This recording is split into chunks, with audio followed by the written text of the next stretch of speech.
Bueno, y como decíamos recién, esta semana volvió a haber represión, una brutal represión el día martes primero a familiares de personas con discapacidad que se están manifestando allí en Plaza, en Plaza del Congreso y el día miércoles también en la movilización de todos los miércoles de los jubilados, donde también había otros actores que estaban allí presentes mientras se votaba en el Congreso estas 12 leyes o estas 12 cuestiones que se votaron allí en la Cámara de Diputados. Quienes estén en YouTube, ahí se están viendo las imágenes de esta brutal represión, que además, como siempre, hace foco en los periodistas, en los reporteros gráficos, que son quienes con su valentía, y es tristísimo verlos además, ¿no? Porque van preparados para ir a cubrir, van preparados no solo con sus equipos de cobertura, sino también con protección, van con casco, van con barbijo y con un montón de recaudos que tienen que tomar para simplemente hacer su trabajo, pero un trabajo que es muy valioso y gracias al cual después toda nuestra sociedad puede saber qué es lo que está pasando allí en la plaza de los dos congresos. Y mientras esto ocurría, el día miércoles, Milei, como decíamos hace un ratito, perdió 12-0. Se votaron 12 cuestiones ese día en la Cámara de Diputados y el oficialismo las perdió todas.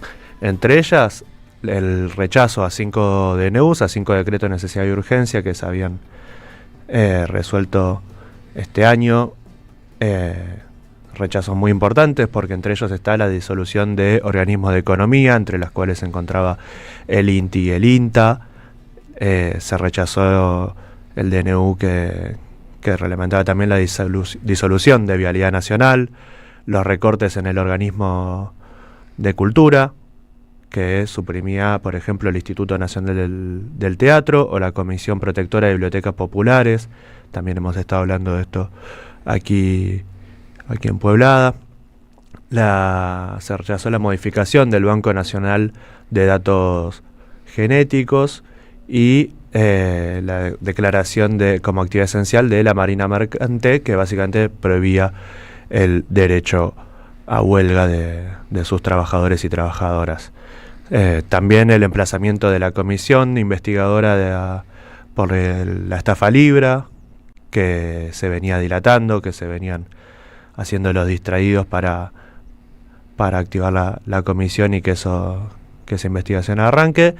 Bueno, se le puso fecha, lo mismo con comisiones para que emitan dictamen por los proyectos que se habían votado hace unas semanas de reforma por la distribución del impuesto a los combustibles y la distribución automática de los ATRs.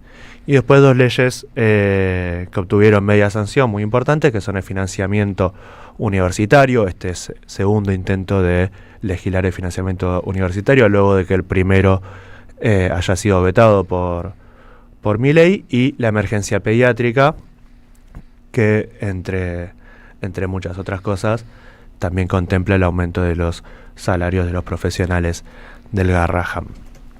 Tras esta sesión y esta derrota apabullante el día miércoles del oficialismo en el Congreso, en la noche de ayer Javier Milei dio una cadena nacional para explicar que iba a vetar todas estas leyes, para explicar el veto que ya había firmado de las leyes que se habían aprobado anteriormente, de moratoria, de reforma previsional, y donde plantea un escenario de supuesta mejoría de una serie de indicadores económicos y que ahora vamos a desgranar un poquito, porque además muchas de las cosas que dice también nos suenan medio raro, pero sobre todo una línea en esa cadena nacional donde dice que va a vetar todas las medidas que contraríen el superávit fiscal.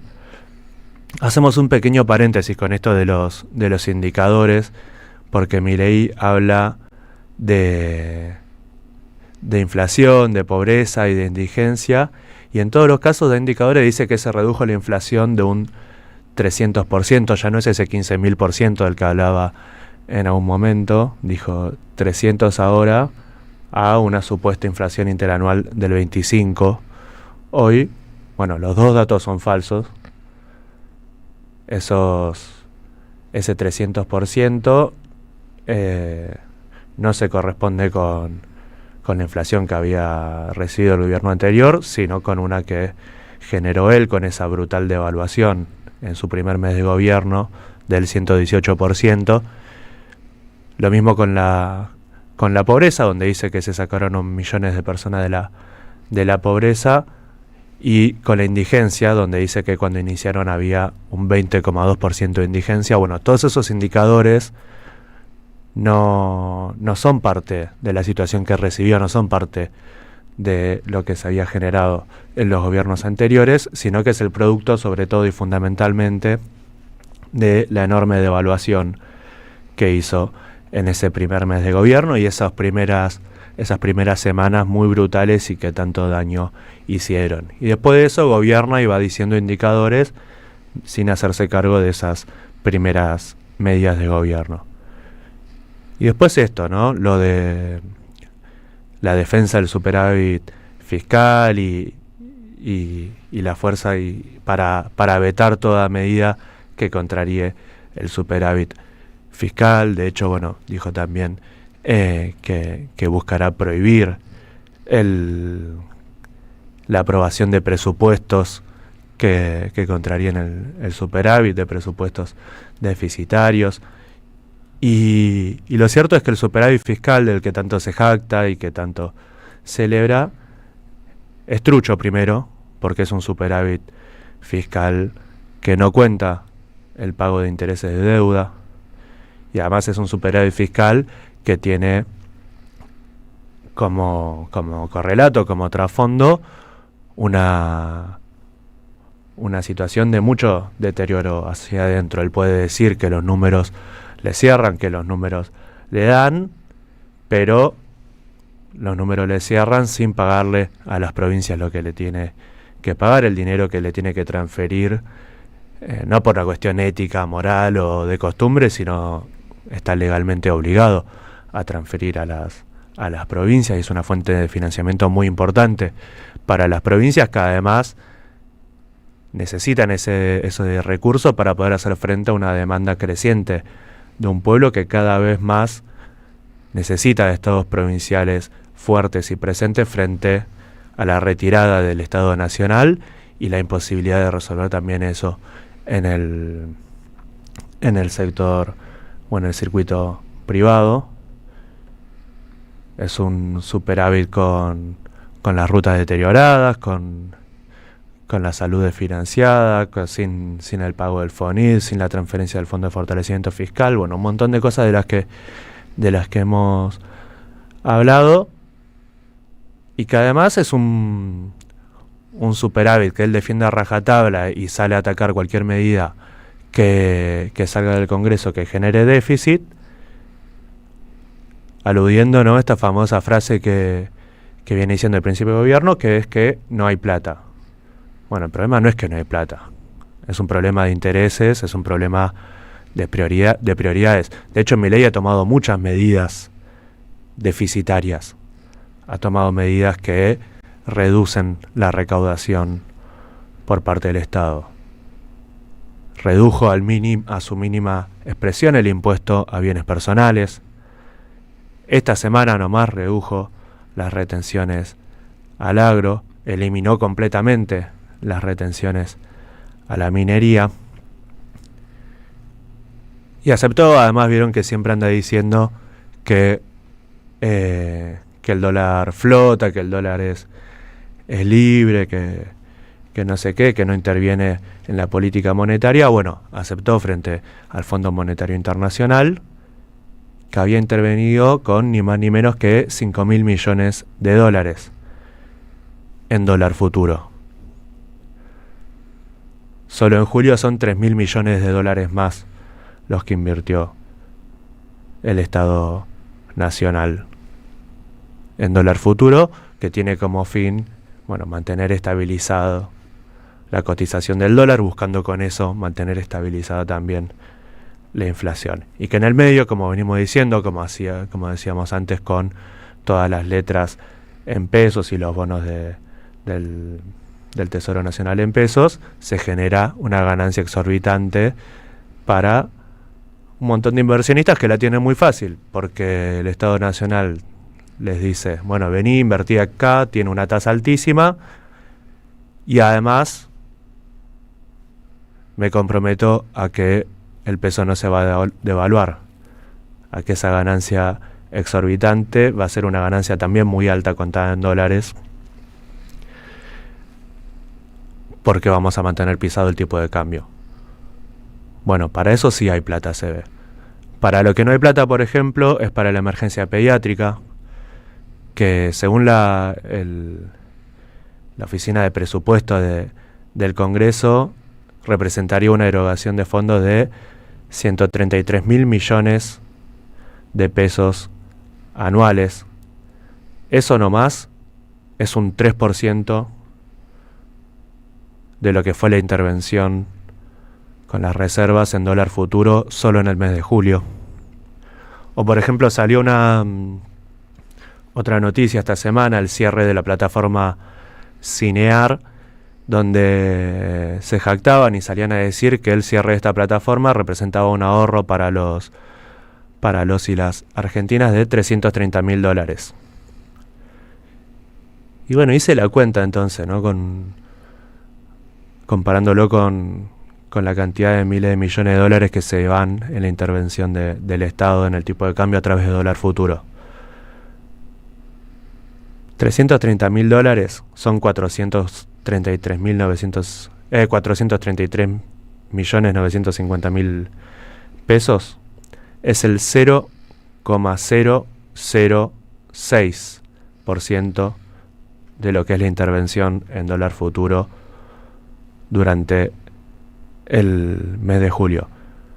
Si calculamos que se invirtieron 3.000 millones de dólares de las reservas en dólar futuro durante el mes de julio, lo que representa el cierre de la plataforma Cinear son 5 minutos de ese mes en el que se invirtieron 3.000 millones de dólares en mantener este tipo de cambio pisado.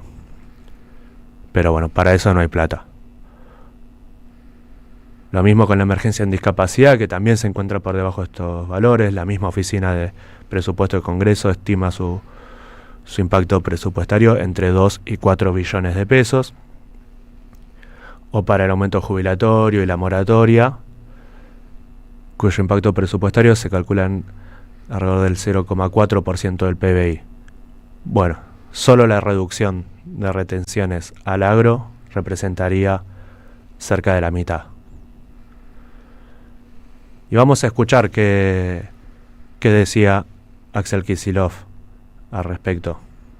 Ese refuerzo que hoy estamos reclamando ante la Corte Suprema es el que se robó Milei. Se robó la de los jubilados, se robó la de las provincias, se robó la de los docentes, se robó la del CONICET, la de las universidades. Miren qué fácil es festejar que uno tiene un superávit y le sobra plata si no paga los servicios en su casa, si no paga el transporte, si no le paga a los que laburan. Así es muy fácil hacer un superávit. Venimos acá con estos patrulleros que salen de recursos de los bonaerenses porque nos los cortó Milei. Venimos a decirle a Milei: devolvele a la provincia, devolvele al laburante, devolvele al jubilado la que le robaste para darle a tus amigos del extranjero, para darle a los timberos, para darle a la criptomoneda, para darle a los delincuentes de la especulación y de la timba. Plata hay, Milei, pero no es tuya, es de nuestra provincia. Ahí Axel Kicillof, que este dinero que le debe a la provincia de Buenos Aires. Más tarde vamos a profundizar un poquito sobre esto, pero que son 12 billones de pesos.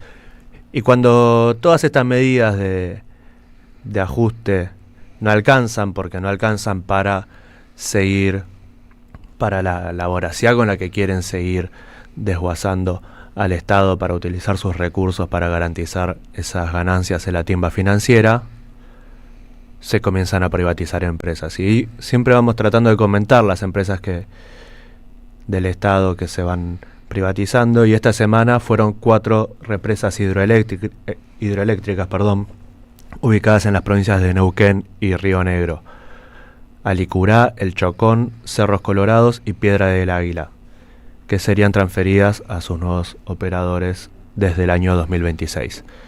Mientras tanto, Javier Milei se pasea sin acusar recibo de ninguna de estas situaciones, celebrando el presunto éxito de su gestión. Y estuvo en un evento en la Fundación Faro, donde celebraba la supuesta salida de 12 millones de personas de la pobreza, y donde decía que si todo lo que decimos cuando denunciamos los desastres provocados por este modelo económico fuese cierto, la calle estaría llena de cadáveres. Escúchalo. Ahora viene a decir, no se llega a fin de mes. Bueno, digo, que además convengamos que está claro que la frase, digamos, suena muy interesante, digamos, para ponerse sensiblero, ¿sí? Y es muy interesante porque si fuera cierta, ustedes tendrían que caminar por la calle y tendría que estar llena de cadáveres. Es decir, alguien se puso entonces a pensar en serio, digamos, esa pelotudez. Porque en definitiva, si fuera cierto, las calles serían bastante más complicadas. Bueno, ahí las declaraciones de Javier Milei, que son erróneas, por supuesto. Primero, hay personas en situación de calle muriendo de frío y de hambre. Pero además la gravedad de la situación económica no se mide en función de la cantidad de cadáveres que uno se encuentra en la calle. La quita de medicamentos mata, aunque no en la calle. La indigencia, cuando además se retira la ayuda a comedores con comida que está pudriéndose en galpones, también mata, aunque no en la calle. Los accidentes viales en rutas y mantenimiento matan. Un sistema de salud desfinanciado mata, aunque no queden cadáveres en la calle. Y esta burrada que dijo Milei nos lleva al último punto de esta semana, que fueron las declaraciones de la ex canciller Diana Mondino, que dijo esta semana, en alusión a la estafa Libra, que Milei o bien no era muy inteligente o bien es corrupto. Lo vamos a escuchar, a ver quienes estén en YouTube, y lo vamos a ir leyendo, traduciendo ahí con Priscila. Somebody made money out of this. $250 million vanished. Exactly. So there's two possibilities. He's either not very smart or... Ahí Diana... You choose. I don't know. I think I can speak for the audience when I say, wow, that is the first time tonight. Diana Mondino says... Bueno, ahí escuchamos a Diana Mondino en una entrevista donde le preguntan por la estafa Libra, donde el periodista le dice, pero hay gente que ganó mucho dinero con esto. Y ella dice que sí, y que hay dos opciones: o que bien puede pasar que Milei no sea muy inteligente, o que puede pasar que sea corrupto. Después el periodista destaca esto y Diana Mondino empieza a intentar excusarse y a decir que no es lo que quiso decir, pero en definitiva eso fue lo que dijo, y lo que le da título también a esta editorial del día de hoy, que es no muy inteligente, corrupto y cruel. porque las opciones no son excluyentes. Y esta causa libre en la que Milei sigue complicado y sigue siendo juzgado por tribunales extranjeros, que como veíamos recién en el Congreso de la Nación, dilatan a su comisión investigadora, y bueno, de la que ya hemos hablado mucho, pero de la que tenemos que seguir hablando y que no se puede tapar bajo la alfombra. Y el jueves, mientras se desarrollaba la movilización por San Cayetano en pedido de paz, pan y trabajo, con inmensas columnas de distintos sectores, Milei se ponía al frente de la campaña, posando junto a referentes de su gobierno, de su gabinete, con una pancarta que decía "Kirchnerismo nunca más". Una nueva afrenta a la democracia, un nuevo llamado a la violencia. Si bien fue una consigna muy discutida por las madres, ¿no?, que entendieron en esa consigna y en ese contexto histórico la condensación del discurso de la teoría de los dos demonios. Pero más allá de eso, la pose junto a ese cartel con el "nunca más" escrito en la tipografía con la que aparece en el libro es una nueva provocación, un nuevo llamado a la violencia, y la utilización de esta consigna que tanto tiene que ver con la democracia, en una alusión directa a eliminar a una fuerza política. Quien también estuvo en la matanza ese mismo día, inaugurando una escuela nueva en la provincia de Buenos Aires, otra más, fue Axel Kicillof. Uno ve que Milei viene a sacarse una foto por un ratito a la matanza, pero no se anima a pisar los barrios, no se anima a recorrer nuestras barriadas, no se anima porque ahí va a encontrar las fábricas que cierran, los comercios que no venden, los laburantes que no pueden pagar la boleta de luz, la comida, los remedios. Ahí se va a encontrar con los jubilados y jubiladas a los que le acaba de vetar el aumento, con la familia de los discapacitados a los que le dijo eso no es problema del Estado. Se los va a encontrar y le van a decir a Milei que no es así como se gobierna. Se lo pueden decir en persona si viniera, pero ¿saben qué? Como no va a venir a recorrer, a conocer y a escuchar, se lo vamos a decir el 7 de septiembre en las urnas. Se lo vamos a decir con una boleta que dice Fuerza Patria. Bueno, esto decía Axel Kicillof respondiendo a esta provocación, a este lanzamiento de campaña de Javier Milei en la provincia de Buenos Aires, en este acto en el que, como decíamos recién, estaba inaugurando una nueva escuela, y recién me apuntaba Gasti Cardús, que ese mismo día también estuvo entregando escrituras en el mismo distrito. Y ese mensaje en las urnas del que hablaba Axel tiene que ser contundente. Y para que sea contundente hay que ir a votar. Y hay que convencer a todos de que participen. Que no permitan que otros elijan por ellos. Hay que votar para frenar la manía de vetar todo lo que sale del Congreso de Javier Milei. Para ponerle un freno a su gobierno por decreto, porque no junta mayorías en el legislativo. Para dar un mensaje contundente, como nos dice y viene militando Carmen todos los jueves, hay que participar. Y en septiembre y en octubre, la mejor forma de hacer esta pueblada que pidió Eve es en las urnas.